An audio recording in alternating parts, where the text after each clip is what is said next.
Well, hello, you glorious singer. We are getting started today with our last live chat for 2019.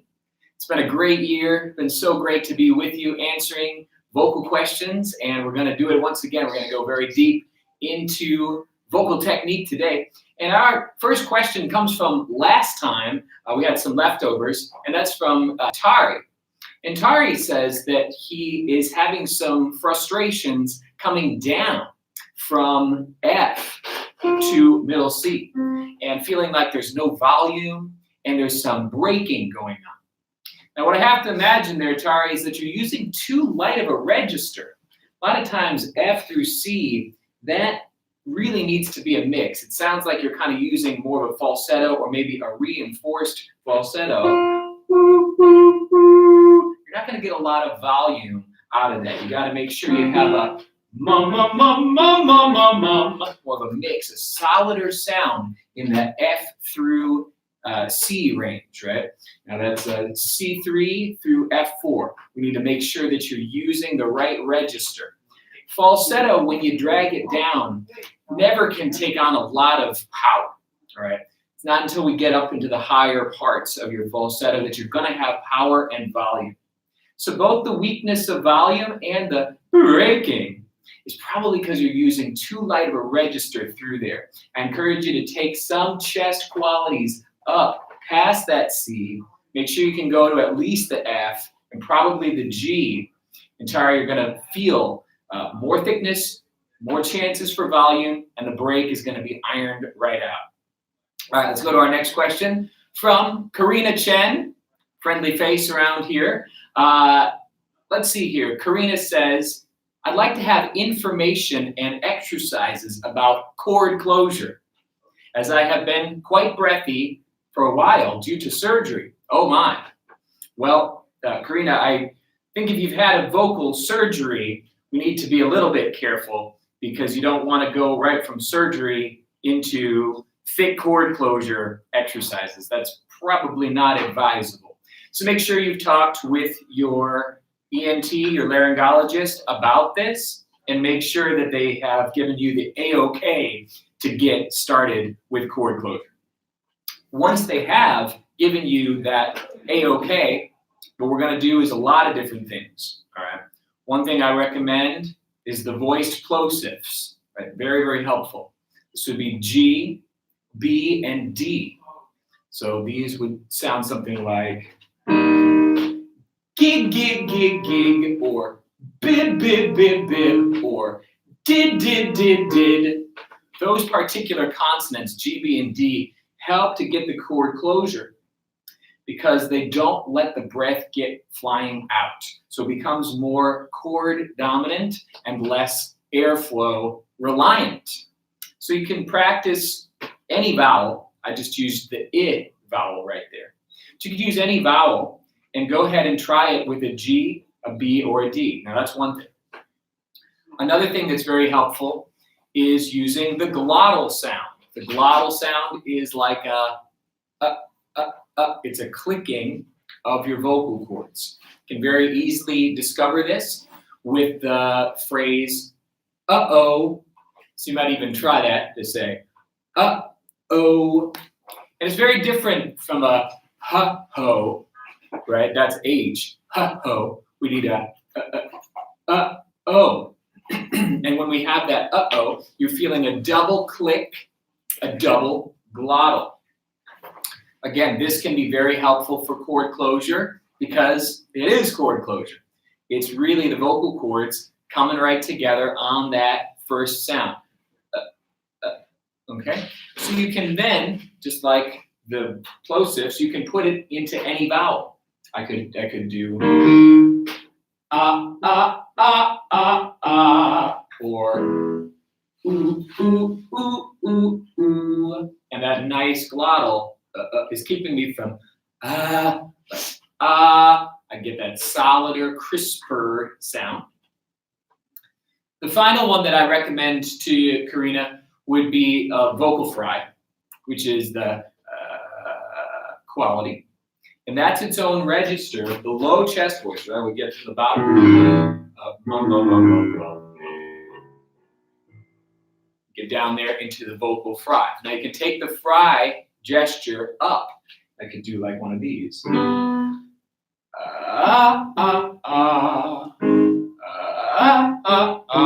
That first gets the chords touching in a nice way, and then we springboard right into the vowel.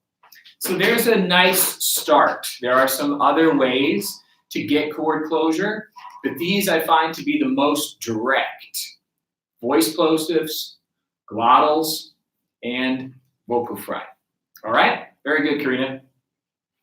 Okay, and now we have Lean, our friend Lean, for, I think, Lean, you've been with us almost the entire time since we've been doing the live chat, so really appreciate that. And Lean says, I feel like my vibrato exercises are going less well after I do my flageolet.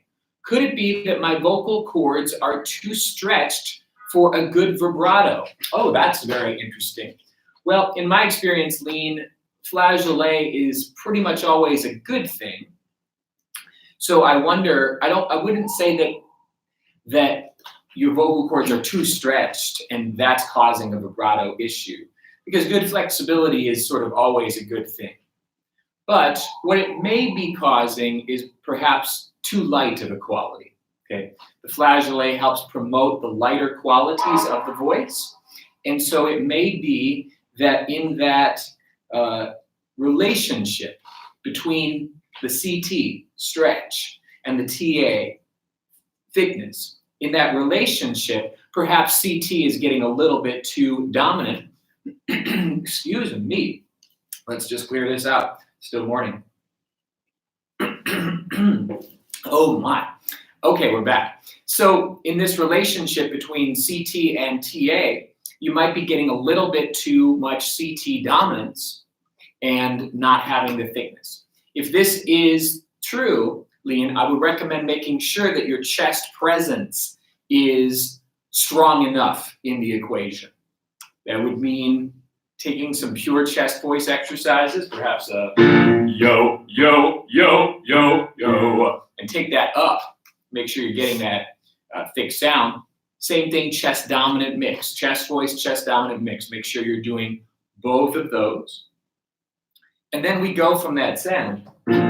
Yo, yo, yo. We go yo, yo, yo, yo, yo. And make sure that when you're doing your vibrato exercises, enough thick presence is there for you. Okay, so it's not a matter, Lean, I believe, of too stretched.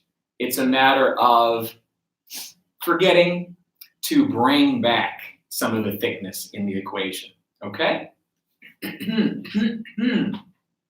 Woo boy, excuse me. We are moving on to Kathleen. Kathleen Bennett. Kathleen says that she has a low chest voice, but she's a soprano, E3 through C5. And I struggle with mixing the registers. Can you suggest exercises to lighten chest voice and help the mix? Also note working to avoid pushing the voice. Oh, most certainly I can, Kathleen.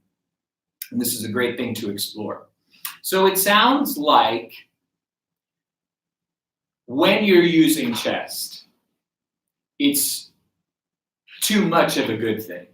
Or in other words, all of that thick weight is being brought up to a place that it can't hold, and then we give way into head voice. All right, very common, very common. So the issue that you have there is you've got this thick chest voice and sounds really nice and it's low, but then when you start taking it up, we're not shedding any of the weight. We're keeping the weight, and then the weight can't hold, and then we have to let it go. So you're right, we gotta shed some of that weight. One of the greatest ways you can do it, Kathleen, is the nasal. One of the nasal's many, many benefits is its ability to shed the weight. All right, its ability to take stronger registers and cut them down to size a little bit. Makes them healthier, makes them easier, allows them to stay powerful, but not weighty. And so, Kathleen, you might start working your chest voice, and especially your upper chest voice, where it starts to get into a chest dominant mix, with pure nasals. Like an NG. And just sliding it up there. It will really want to do this. Big time. But you're going to say, oops. No, I stayed. You have to make sure that you stay. The nasal will be antagonizing all the weight, right? It's going to make you want to flip. So that when you stay solid, Kathleen, it won't be a weighty kind of solid. It'll be a good blend. That's one thing you can do. The nasals, pure nasals. You could also put the nasal into any vowel, like a mim, mim, mim, mim, mim, mim, mim, or noon, noon, noon, noon, noon, noon, noon, placing the nasal alongside the vowel to shed the weight. All right. Finally, I'll give you H, Kathleen. H, our very nice friend H, which is the opposite of, I think it was Karina, Karina's question, where she said, how can we get greater chord closure? The H helps us get less. So if I could do without if I can stay in something connected, some kind of chest mix recipe with H, I know that I haven't weighted down my voice. So try those things out. Nasals. Nasals with vowels. And H. Some nice strategies for you there. Okay? All right. Now we have G7 Alt. Oh, gee, I love that. What would that be like? I think so. I love that handle. G7 Alt. Okay, so hi, Justin. In my passaggio, in my head, I hear my sound is somewhat muted. Ooh, good. But when I record and listen back, it's actually sounding okay, right? In fact, what I think sounds okay in my head, does not sound okay in the recording. Oh, that sounds like two different things there. Let's continue. Some teachers say that one should sing depending on the sensations felt, but not on what we hear in our heads. What are my thoughts on this? Okay, let me unpack. Why singing is hard for most or many, and why voice teachers are necessary for most, is because what you hear in your head is different than what we're hearing. All right. And it's really nice to have another trusted set of ears help you to discern what's right, what's wrong, and help you to get the right sensations down. In general, what you hear in your head, if you're doing it right, will sound muted. That's why I was getting excited there, G7 Alt, when you said that in your message. When we hear it as singers, when we hear it out in the room, when it's getting to be this big sound that we hear well and we say, ooh, I like that, I like that. Generally, that's not the right plan. Generally, that's sort of pushing the voice. And if we hear ourselves better, things are going worse. On the flip side, if it's going up and in and contained, a lot of times we hear it as muted, exactly what you said, muted, sounds dampened, sounds like something's blocking it in a good way. What that really is the sound resonating inside and the direction being one of these and not one of those. So that sounds like you are doing it correctly, and I especially liked what you said, that while you're doing it, you don't think it's right, but when you hear it back on the recording, it does sound right. I would keep with that strategy. You can trust your teacher with their comment on if it feels really good and it feels like it's really free and healthy, it probably sounds really good to us. So you can definitely trust the sensation. If it's contained, if you might feel that it's muffled, then it's probably the right plan. And just go back and forth recording that, trying it live, and trusting those feelings. But it sounds to me, G7, like you are on the right track. Now let's go on here to Song. Song, oh, our friend Song, man alive, good to see you, Song. Our friend from Korea, actually a voice teacher training graduate of our program, so love to see you. Yeah, he says it's 3 a.m. in Korea, but I'm really lucky to see your live monthly chat. Well, thanks for staying up with us, Song. Still struggling with flageolet, okay? Sent an email where the point was the less breath. Yes, right, less breath. But I only make breath sound. Is there a way to develop it? In addition, I can't find out the difference between flageolet and whistle. Oh, okay, well, let's just talk about this.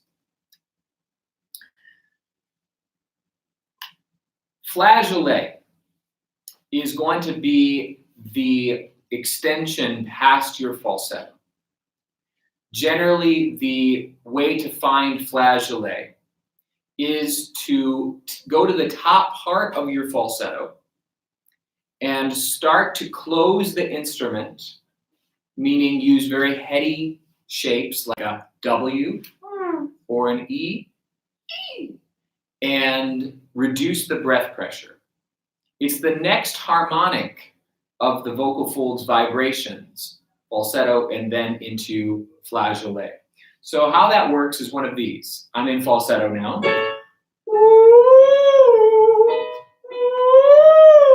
Now I could keep going. It's going to start to open up and get bigger. But what if I close it? Close everything down and reduce the breath.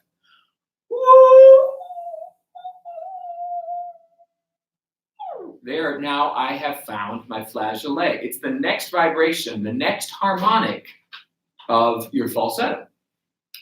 And so you said that you needed to use some breath. I would continue to recommend taking away the air. It can be breathy, but don't use breath power, right? We're not. That's going to keep it in falsetto. That allows, when I back off, that allows flageolet to start to happen. And I can keep going, etc. Okay, so the key ingredients, Song and all, for flageolet, close the instrument down, super tiny. Reduce the breath pressure. Volume should be very, very soft. If it's not phonating, and that might be your issue, you can use some of the things that we gave today to Karina, some little gentle vocal cord closure things, like a glottal, or a fry.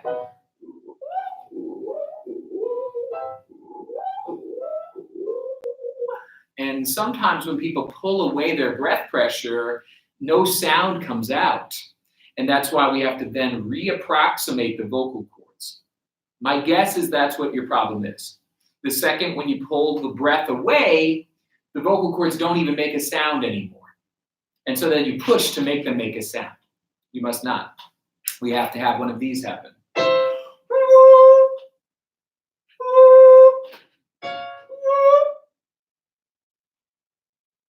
And then get them to go with a little glottal or fry. That will probably fix your flageolet, Song.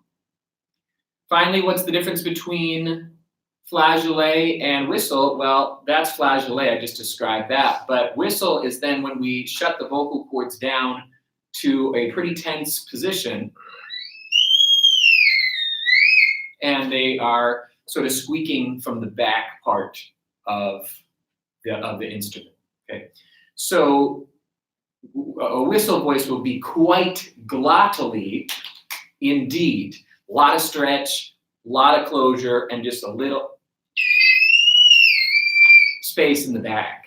All right, so there's the difference. Falsetto, thick M2 situation.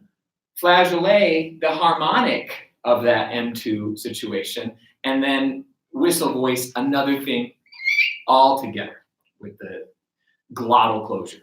All right, that was a lot, but I hope you liked it. Good to see you, Song. And now go to bed. All right.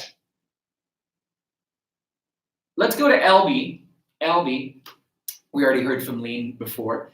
So let's go to LB. He says, hey, Justin, I am having a big problem with vocal tension in my mix. My chest and my falsetto have a clear tone. I have good abdominal support. I have reduced tongue and jaw tension, but my throat keeps tensing.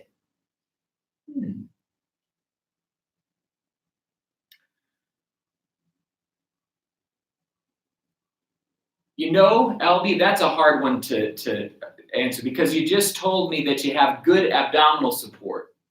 You have good, you've reduced your jaw and tongue tension, but you have a tension in your throat. I'm going to guess at two things. One, maybe you're doing it exactly right because the mix does involve tension in the throat. That's what it is. Okay, not in a bad way, but if you don't tense in there, you won't be able to get your mix. Okay, chest and falsetto, things like that, rely on tons of airflow and power and all of that. The mix is much more of a vocal cord closure and coordination event. It takes tensing the throat. So option one is that you're doing it right and that the tension that you're feeling is actually correct and you're just not used to it. And you have to adjust yourself to know that that's the path. Option two is that you might be raising the larynx too much and that the throat tension that you're feeling is a high larynx. So yes, you have good breath support. Yes, your jaw and tongue are free, but maybe the larynx is coming up too much. If that's the case, then you got to do low larynx work. I recommend dark vowels for this. Vowels like and o and aw. What we do is we keep some of that chord closure, maybe through voice plosive. And then we have a go, go, go, go, or go, go, go, go. And I'm feeling more depth to the sound. All right.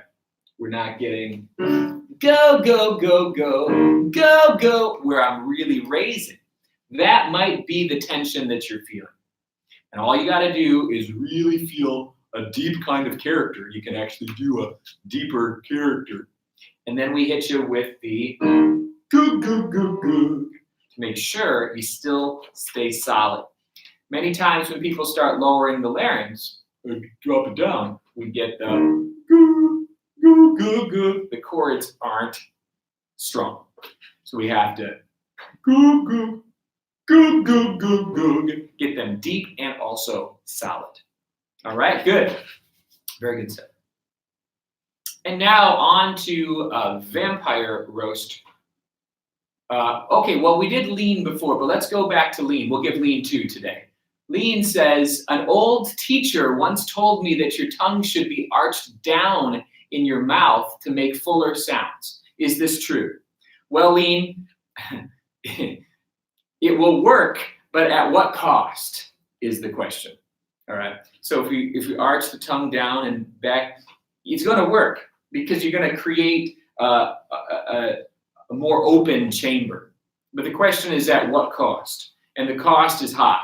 Okay, cost is high because now you have positioned your tongue and your larynx into an odd formation that over time will mess up your vocal registers and will kind of make your voice a little bit less in control and a little less smooth and graceful. It will work for the power. I won't argue that point. You're going to be able to get more power with that shape, but it's not the greatest thing to do. Okay, to position the tongue back and down like that. Right. The very best tongue position is simply our NG. And then we use that shape and keep the tongue relaxed and sloped, okay? Not putting any kind of tension on it or retracting in any way. So that would be my advice. Stay away from it. Your voice will be plenty powerful without manipulating your tongue at all. Okay, we're moving on to Vampire Roast, a friend of ours that we've seen before. So welcome back to Vampire Roast. Hi, Justin. About episode 20, the hiss contest. Yes, that old episode 20.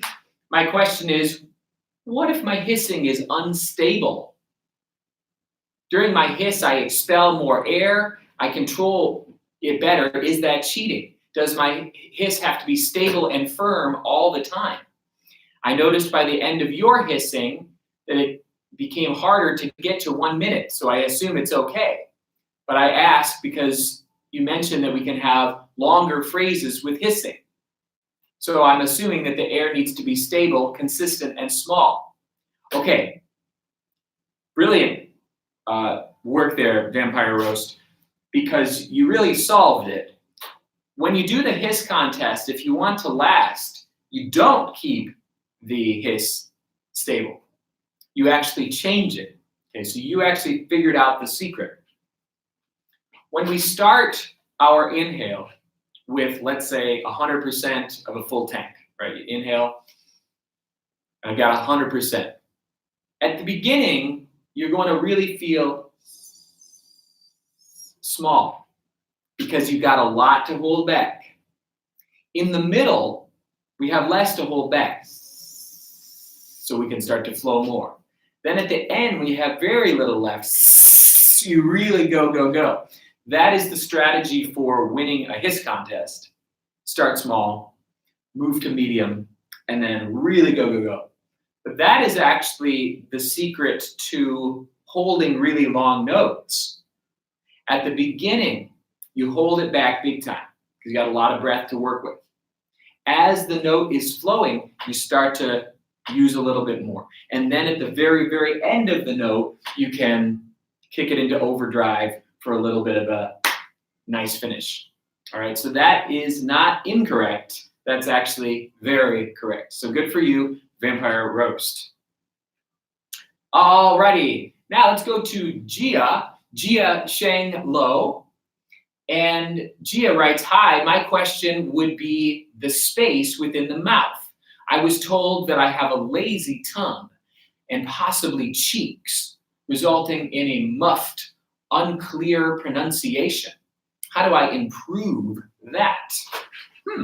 Well, if it's articulation exercises, then I think that that's one thing. If it's vocal production, I think that that's another. Like if you are, as we just talked about with lean, manipulating the space in your mouth with your tongue, that isn't so great, and we'd probably want to get you back to, like I said, the NG kind of tongue. But if it's diction and articulation, you can get lots of tongue twisters and really practice those, the red leather, yellow leather kinds of ones, or the unique New York kinds of things. Or we can do some vocal exercises that really move the tongue.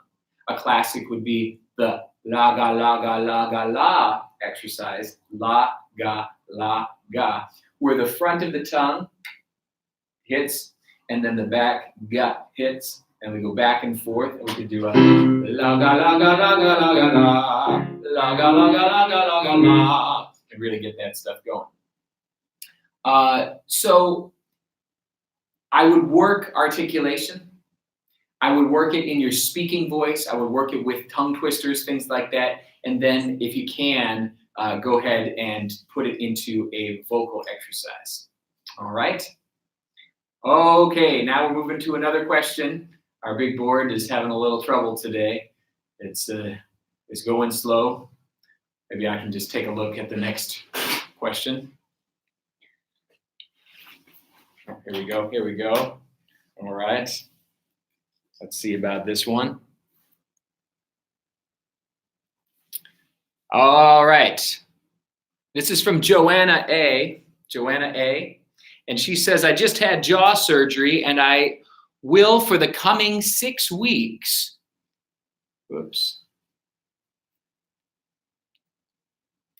Oh, there we're back. We're back. Okay, we're back. We got a big board here with your questions, and sometimes it gets a little testy. No, let's cut the big board. We're cutting the big board. All right. So Joanna says, I just had jaw surgery and will for the next 6 weeks have my jaws pulled shut by rubber bands. Oh no, most of the time. This being the case, I will not work on any song material in order to not work some really quirky things into muscle memory for these songs. This being said, I still want to work on my singing to keep up whatever stamina and flexibility I have.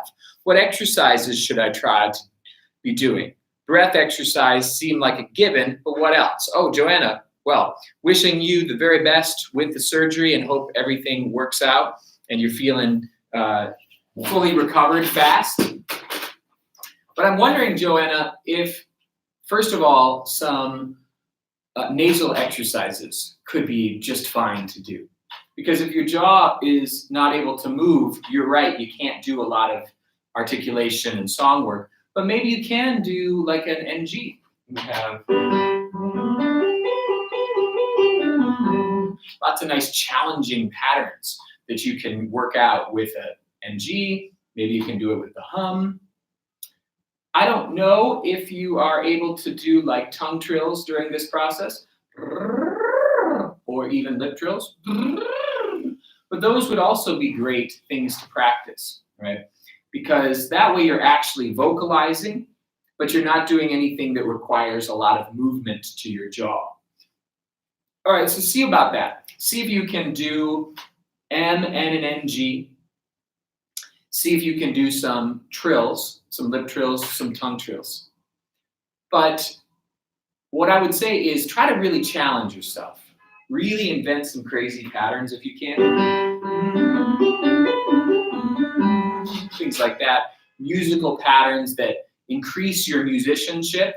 I don't know, Joanna, if you have our vocal course, our Voice Lessons to the World vocal course, a lot of crazy stuff on there. So if you want some challenging patterns, you can try that. And you can just do the patterns on nasal resonance or on lip trills. Or if you've got a voice teacher, maybe you can ask them, hey, can we do some really tricky vocal patterns so that I can be working on that while I'm recovering?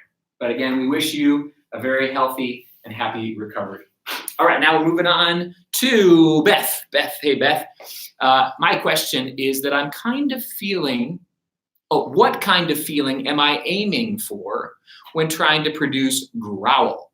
I find myself unable to make anything but a pure, clean sound. Oh, well, we can get that for you. So the growl is, I don't have this handy larynx. The growl is when the epiglottis is being pushed back and vibrates along with the arytenoids, that's the back of your vocal cords, all right? And so that's a, okay, we have a kind of situation. The issue, Beth, is probably that you're not getting the epiglottis into the right place, and probably that's because you're not doing enough with your tongue. Most epiglottic growls are best found with the tongue. And we can do a sort of like a canoodle voice, okay? Please watch Brendan's breakdowns of these things. He's got Brendan Hodek, the host of Voice Breakdown. He does all of these voices extremely well, and also shows, there's episodes on like what to do with your vocal cords, what to do with your larynx, what to do with this and that. In this situation, what we're doing is a tongue clench. So I think Brendan's got an episode about the tongue.